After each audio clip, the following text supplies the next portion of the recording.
तो हम लोग अब देख रहे हैं methods of determination of order of reaction. तो ऑर्डर ऑफ रिएक्शन डिटरमाइन करने के लिए जो फर्स्ट मेथड हम लोग देख रहे हैं that is initial rate method. Initial rate method में क्या होगा, आपको किसी रिएक्शन के जो प्रोडक्ट बन रहे हैं उसका रेट गिवन होगा, मतलब रेट ऑफ रिएक्शन आपको गिवन होगा सर्टेन कंसंट्रेशन पे, मतलब सर्टेन इनिशियल कंसंट्रेशन के लिए आपको रेट ऑफ रिएक्शन गिवन होगा। फिर उससे आपको क्या करना है, रेट लॉ एक्सप्रेशन लिखना है। उस रिएक्टेंट का जो कंसंट्रेशन दिया है, रेट दिया है, तो 3-4 इक्वेशन बनेगा। फिर उसको कंपेयर करके आप order of reaction, rate constant सब की वैल्यू कैलकुलेट कर पाओगे। ठीक है, तो एग्जांपल के लिए हमने एक क्वेश्चन ले लिया है, ये नीट में आया हुआ है, ये प्रीवियस ईयर नीट का क्वेश्चन है, नीट के प्रीवियस ईयर का क्वेश्चन है। क्वेश्चन जो है हमने लिया है, इसमें during the kinetic study of the reaction 2a + b gives c + d following results are obtain. Results में दिया है a का कंसंट्रेशन 0.1, b का 0.1, तो रेट है।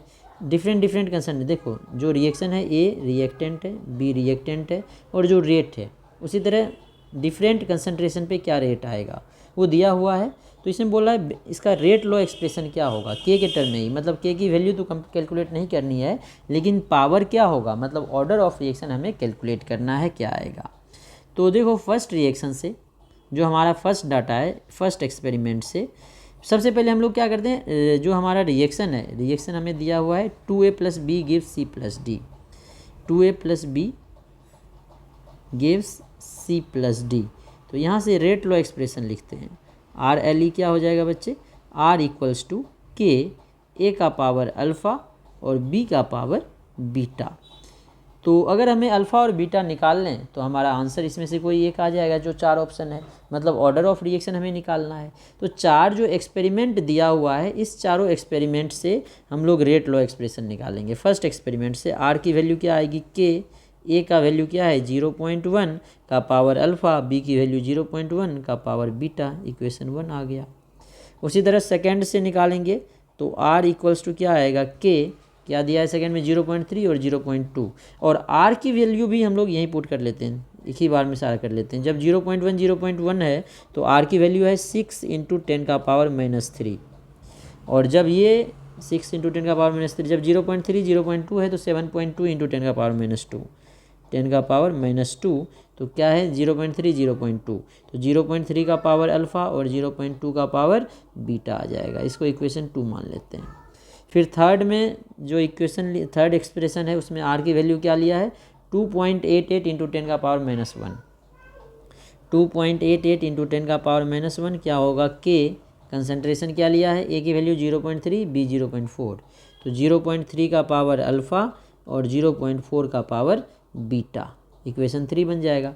फोर्थ एक्सपेरिमेंट से इक्वेशन 4 आ जाएगा। फोर्थ में क्या दिया है 2.4 10⁻², 2.4 10⁻² क्या आ जाएगा, के, ए की वैल्यू क्या है 0.4 और 0.1, 0.4 का पावर अल्फ़ा और 0.1 का पावर बीटा, ये 4 इक्वेशन बन गया। चारों इक्वेशन को आपको क्या करना है, कंपेयर करना है और आपका आंसर कैलकुलेट आ जाएगा। देखो जब हमें अल्फ़ा निकालना है तो बीटा की वैल्यू को कैंसिल करेंगे, और जब बीटा निकालना होगा तो अल्फ़ा की वैल्यू को कैंसिल करेंगे। तो देखना है आपको कैंसिल होने वाला कौन सा है। ठीक है, तो सबसे पहले देखो यहाँ पे ये दोनों सेम है तो कैंसिल हो जाएगा 2 और 3 में, 2 और 3 में अल्फ़ा वाला कैंसिल होगा तो बीटा की वैल्यू आ जाएगी। तो आप क्या करो, जो इक्वेशन 2 आया है ना इसको डिवाइड कर दो 3 से, तो 2 को 3 से डिवाइड करेंगे तो 7.2 डिवाइडेड बाय क्या आ जाएगा हमारे पास 7.2 10⁻² डिवाइडेड बाय 2.88 10⁻⁻1 इक्वल्स टू के बाय के कैंसिल हो जाएगा, 0.3 का पावर अल्फ़ा 0.3 का पावर अल्फ़ा कैंसिल हो जाएगा। तो क्या बचेगा हमारे पास 0.2 का पावर बीटा डिवाइडेड बाय 0.4 का पावर बीटा, यही बचेगा। अब इसको सॉल्व करो तो ये 7 चौके 28 1/4 आ जाएगा, क्योंकि 10⁻⁻1 ही है ना, तो 7 चौके इसको करोगे तो 28.8, 7 चौके 28 1/4 आ जाएगा। ये आ जाएगा 1/2 का पावर बीटा, तो 1/2 का कितना पावर करोगे कि 1/4 आ जाएगा, मतलब बीटा की वैल्यू 2 आ गई। अब बीटा की वैल्यू 2 आ गई, अब हमें क्या निकालना है अल्फ़ा, तो अल्फ़ा निकालना है जिसमें बीटा वाला कैंसिल हो, जैसे 1 है और 4 है तो देखो बीटा वाला कैंसिल हो जाएगा तो अल्फ़ा हमें कैलकुलेट हो जाएगा। तो 1 को डिवाइड कर दो 4 से, 1 डिवाइडेड बाय 4, तो 1 में हमारे पास क्या था 6 10⁻³ 6 इंटू 10 का पावर -3 डिवाइडेड बाय 2.4 10 का पावर -2, 2.4 10 का पावर -2 मतलब 24 इंटू 10 का पावर -3 ये हो जाएगा। जैसे इसको 28.8 इंटू 10 का पावर -2 लिख सकते थे, उसी तरह 24 इंटू 10 का पावर -3 1/4 से कैंसिल हो जाएगा ये, इक्वल्स टू अब 1 और 4 में क्या है, इसमें जीरो बीटा वाला तो कैंसिल हो जाएगा, के कैंसिल हो जाएगा, 0.1 0.4 बचेगा, 0.1 का पावर अल्फ़ा और 0.4 का पावर अल्फ़ा। तो ये आ गया 1/4 इक्वल्स टू ये भी 1/4 का पावर अल्फ़ा आ गया, मतलब अल्फ़ा की वैल्यू यहाँ से 1 आ गई। तो अब रेट लॉ एक्सप्रेशन लिखना था, के ए का पावर अल्फ़ा था, ए का पावर 1, बी का पावर बीटा था, बीटा की वैल्यू 2, तो यहाँ से हमारे ऑप्शन आ जाएगा आर के, ए का पावर 1 बी का पावर 2। ठीक है। और अगर हमें रेट कांस्टेंट निकालना होता तो किसी भी इक्वेशन जो 1 2 3 4 आया, किसी में भी अल्फ़ा और बीटा की वैल्यू पुट करते, के की वैल्यू आ जाती। तो इस तरह से हम निकाल सकते हैं। और ऑर्डर ऑफ रिएक्शन अगर पूछता है, इसमें ऑर्डर ऑफ रिएक्शन जनरली पूछता है, तो क्या आएगा 1 + 2 3। रेट कांस्टेंट भी हम लोग निकाल सकते थे। तो इस तरह से हम लोग सारी चीज़ें निकाल सकते हैं। अब हम लोग नेक्स्ट मेथड देखते हैं। अब जो नेक्स्ट मेथड हम लोग करने जा रहे हैं, सेकेंड मेथड, वो है hit and trial method. Hit and trial method, इस पर एक आध क्वेश्चन हमने पहले भी किया हुआ है। इसमें हम लोग क्या करते हैं, हमारे पास जो डाटा गिवन होता है, एक्सपेरिमेंटल डाटा, मतलब इनिशियल कंसंट्रेशन, फाइनल कंसंट्रेशन, और जो फाइनल कंसंट्रेशन आ रहा है कितना टाइम में, टाइम इनिशियल कंसंट्रेशन A0 और A, इसकी वैल्यू गिवन होती है। तो हमारे पास जो रेट कांस्टेंट का इक्वेशन है, जिसे हमारे पास जीरो ऑर्डर रिएक्शन के लिए है, और जीरो ऑर्डर रिएक्शन जो रेट कांस्टेंट है के की वैल्यू, ये आती है हमारे पास A0 - A/T, zero order reaction के लिए ही आता है। जो फर्स्ट ऑर्डर रिएक्शन है, इसके लिए क्या आता है, for first order reaction, first order reaction के लिए आता है हमारे पास जो के है, इसकी value 2.303/T log base 10 A0/A, ये फर्स्ट ऑर्डर के लिए आता है। और जो सेकेंड ऑर्डर के रिएक्शन है, फॉर सेकेंड ऑर्डर रिएक्शन, इसके लिए हमने कैलकुलेट किया था, अगर डिफरेंट है तो k = 1/T into 1/A - 1/A0। और जो nth ऑर्डर रिएक्शन है, for nth order reaction, nth order reaction के लिए आया था k = 1/T into n - 1 1/A का पावर n - 1 माइनस 1/A0 का पावर n - 1। ठीक है। तो हम लोग क्या करेंगे, पहले जीरो ऑर्डर में A0, A और T का वैल्यू रखेंगे, के की वैल्यू निकालेंगे। दो एक्सपेरिमेंट होगा, दोनों के लिए अगर के की वैल्यू सेम आ रही है तो जीरो ऑर्डर रिएक्शन है, अगर जीरो के लिए नहीं आया तो फर्स्ट ऑर्डर में पुट करेंगे, अगर फर्स्ट ऑर्डर के लिए सेम आ गया तो फर्स्ट ऑर्डर रिएक्शन है, अगर इसके लिए भी सेम नहीं आया तो सेकेंड ऑर्डर में पुट करेंगे, सेकेंड ऑर्डर के लिए आ गया तो ठीक है, नहीं तो फिर थर्ड ऑर्डर, फोर्थ ऑर्डर, इस तरह से चेक करेंगे। तो 1 बाय 1 करके वैल्यू पुट करके देखेंगे, जिसमें के की वैल्यू सबके लिए सेम आ रहा है वही उसका ऑर्डर ऑफ रिएक्शन आ जाएगा। तो इस तरह से हम लोग हिट एंड ट्रायल मेथड से ऑर्डर ऑफ रिएक्शन कैलकुलेट करते हैं। इसके बाद जो थर्ड मेथड है वो है हमारा ग्राफिकल मेथड। इसमें हम लोग ग्राफ से निकाल सकते हैं, ग्राफिकल मेथड, जैसा कि एक हमने पहले भी क्वेश्चन सॉल्व किया था। इसमें आपको ग्राफ देगा और पूछेगा कौन सा ऑर्डर ऑफ रिएक्शन है। तो हमारे पास जो ग्राफ होगा वो से हमने पहले ग्राफ पढ़ लिया है, जैसे जीरो ऑर्डर के लिए हमने पढ़ा है। जीरो ऑर्डर के लिए हमने ग्राफ देखा, इस तरह से आता था कंसंट्रेशन और टाइम का। डिफरेंट ग्राफ पढ़ा था, मैं अभी सिर्फ कंसंट्रेशन और टाइम की बात कर रहा हूँ, जिससे हम लोग ए लिखते थे, कंसंट्रेशन और टाइम। तो इसका ग्राफ क्या आया था, स्लोप डिक्रीजिंग, इस तरह से आया था। तो ये जीरो ऑर्डर रिएक्शन हो गया, जीरो ऑर्डर रिएक्शन। इसी तरह फर्स्ट ऑर्डर में जो हमने निकाला था, लॉग के फॉर्म में निकाला था, तो स्ट्रेट लाइन आया था। और अगर सिंपल ले लेंगे फर्स्ट ऑर्डर में, तो कंसंट्रेशन और टाइम का ग्राफ इस तरह से आया था, डिक्रीजिंग एक्सपोनेंशियली, कंसंट्रेशन और टाइम, इस तरह से ग्राफ आया था। ये फर्स्ट ऑर्डर के लिए आया था। और अगर लॉग में लें फर्स्ट ऑर्डर का, तो लॉग में जैसे जीरो ऑर्डर का आया उसी तरह इसका भी डिक्रीजिंग आएगा। किसके लिए, लॉग ऑफ कंसंट्रेशन, कंसंट्रेशन को हम लोग ए से रिप्रेजेंट करते हैं, और टाइम का। ये हो गया हमारा, ये भी फर्स्ट ऑर्डर के लिए आता है।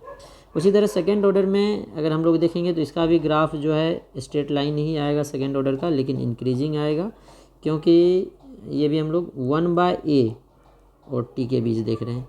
क्योंकि जो हमारा इक्वेशन आया था सेकेंड ऑर्डर के लिए क्या आया था, 1/a minus 1/a nought equals to KT। तो 1/a क्या आ जाएगा, KT प्लस 1/a नॉट, ठीक है, KT प्लस 1/a नॉट। तो TX हो गया y इक्वल्स टू MX, मतलब स्लोप इसका K आएगा और जो ये इंटरसेप्ट है ये 1/a नॉट आएगा। तो इस तरह से बना सकते हैं। सिमिलरली nth ऑर्डर के लिए भी हम लोग देख सकते हैं, ठीक है। तो इस तरह से हमने डिफरेंट ग्राफ्स देखे थे, तो मैंने एक एक करके बताया, और जो ग्राफ दिया रहेगा उससे हम लोग ऑर्डर ऑफ रिएक्शन बता पाएंगे। इसके बाद जो फोर्थ है वो है हाफ लाइफ टाइम मेथड। हम लोग हाफ लाइफ टाइम मेथड से भी ऑर्डर निकाल सकते हैं, हाफ लाइफ टाइम मेथड, ठीक है। इसमें हम लोग क्या करते हैं, जो हमारा टी हाफ का वैल्यू आया था nth ऑर्डर के लिए, वो क्या आया था, इन्वर्सली प्रोपोर्शनल था a0 का पावर n-1 के, ठीक है। तो आपको क्या होगा, डिफरेंट इनिशियल कंसंट्रेशन के लिए हाफ लाइफ टाइम क्वेश्चन में गिवन होगा। जैसे मान लो 2 दिया हुआ है, half life time 2 initial concentration के लिए, तो T12 क्या होगा, इन्वर्सली प्रोपोर्शनल टू a0 जो कंसंट्रेशन होगा उसका पावर n-1, ये 1 मान लेते हैं। उसी तरह जो T12 होगा वो इन्वर्सली प्रोपोर्शनल होगा a0 जो इनिशियल कंसंट्रेशन है सेकेंड, उसका पावर n-1। अब दोनों इक्वेशन से हम लोग निकाल सकते हैं ऑर्डर ऑफ रिएक्शन। जो हमारा फर्स्ट इक्वेशन है इसको सेकेंड से डिवाइड कर दो, तो क्या आ जाएगा, T12 divided by T12 equals to, जो इसको इक्वल करेंगे वो कांस्टेंट तो कैंसिल हो जाएगा, दोनों में सेम आएगा सेम रिएक्शन के लिए। जो ये नीचे वाला है वो ऊपर चला जाएगा, a0 2 का power n-1 divided by a0 1 का पावर n-1। तो अब इसे हम लोग लिख सकते हैं T12 of 1 divided by T12 of 2, ये इक्वल आ जाएगा a0 of 2 divided bye a0 of 1 का पावर होल पावर n-1। अब इसमें सारा वैल्यू जो T12 की वैल्यू होगा वैल्यू पुट कर देंगे, हमें n निकालना है। तो इसके लिए आपको लॉग लेना पड़ेगा, दोनों साइड लॉग ले लो, टेकिंग लॉग बोथ साइड्स, दोनों साइड लॉग ले लेंगे तो क्या आ जाएगा हमारे पास, log m/n, तो log m-n होगा। तो इसे लिख लेते हैं log base 10 T12 minus log base 10 T12, log base 10 T12, इसकी वैल्यू आ जाएगी, ये भी log लेंगे, log m का पावर n आ जाएगा, तो ये क्या हो जाएगा n log m, तो पावर क्या है n-1 log, ये भी m/n होगा, ये भी ब्रेक हो जाएगा, log a0 2 था ऊपर माइनस log बेस 10 ही आएगा, इसका भी a0 1 नीचे था माइनस में आ जाएगा, ठीक है। तो इस तरह से हम लोग इसे लिख सकते हैं। अब n-1 की वैल्यू यहाँ से हमारे निकल जाएगी, n-1 जो ये वाला टर्म है इधर आगे डिवाइड हो जाएगा, तो ये क्या आ जाएगा n-1 equals to log base 10 T12 of 1 minus log base 10 T12 of 2 divided by log base 10 a0 of 2 minus log base 10 a0 of 1, ठीक है। इस तरह से हम लोग निकाल सकते हैं। तो फिर n की वैल्यू यहाँ से कैलकुलेट आ जाएगी, -1 उधर जाएगा तो प्लस में आ जाएगा, 1 plus log base 10 T12 of 1 minus log base 10 T12 of 2 divided by log base 10 a0 2 minus log base 10 a0 1, यही आ जाएगा। तो ये जो n आया यही हमारा ऑर्डर ऑफ रिएक्शन होगा। इसके बाद जो नेक्स्ट मेथड देखेंगे हम लोग, ओसवाल्ड आइसोलेशन मेथड देखेंगे।